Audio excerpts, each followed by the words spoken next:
going to be Thanksgiving, a time of the year when you can say thank you and have a big feast.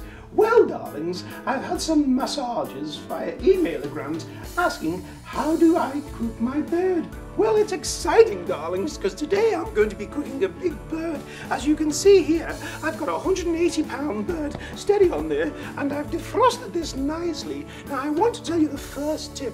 The first tip, darling, is a good stainless steel pan, enough where you have a good lip on it to capture all the juices. What you always want to do as well, darling, is have a good rack. I love a nice rack. Anyway, darlings, if you haven't got a rack, feel free, darlings, to fill up the pan with some carrots and onions and celery, and you fill it up and you want to elevate the turkey so the air flows around it and that helps it evenly cook. That's tip number 1.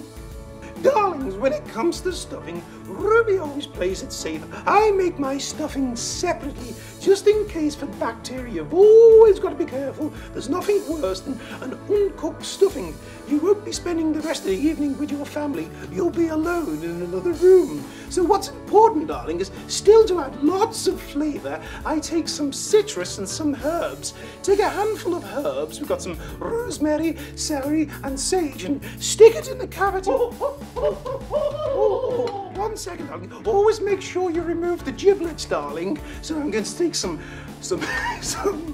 oranges, some limes, and I'm going to stick these inside the cavity, right in there. And steady on this, steady on it, and just fill the cavity up, darling. Fill it up. Yes, fill it up. Fill that cavity.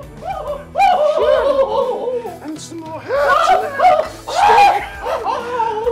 Okay, darlings, that's tip number 2. Rub-a-dub-dub, darlings. One of Ruby's secrets is to make a herb butter. Throw a couple of sticks of butter into the food processor with some herbs, whatever herbs you like. If you're in Colorado, do have fun. Okay, take a handful of the butter, and what we want to do, darling, is come inside of here, in between the skin, and in between the skin, and in between it, and just rub that around. Shut up, just rubbing it, and this is going to go right the way down, darling, and that's going to help keep it nice and moist. It's a fantastic tip, and I promise it works.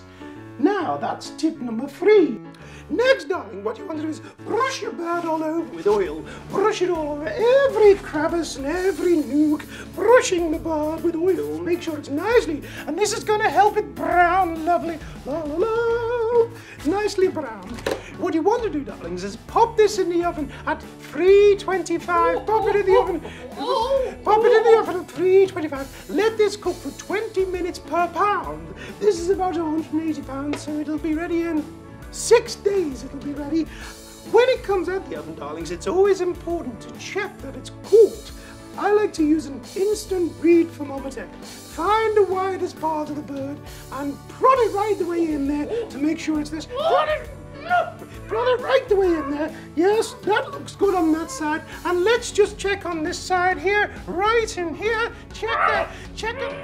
That looks marvellous, darling. It's always best to be safe than sorry. 165 Fahrenheit. That's tip number 4. This is an important tip, tip number 5, darlings. You want to make sure you tent the bird. Let the bird rest for about 25 minutes so all the juices go back in the bird. All the juices go back in there. I can't breathe in here, Ruby, let me out! Shan't be long, darling. That's tip number 5. It's terribly important, darling, 25 minutes that it rests. Should we take a look at the bird? Should we take a look? Come on, darlings, let's take a sneak peek. Ta-da! See, darlings, it's brown, golden, and beautiful. Now, these are just 5 of my tips. There are lots more on MrsRubyTips.com. Until next time, always remember, good mood, good food. Happy Thanksgiving!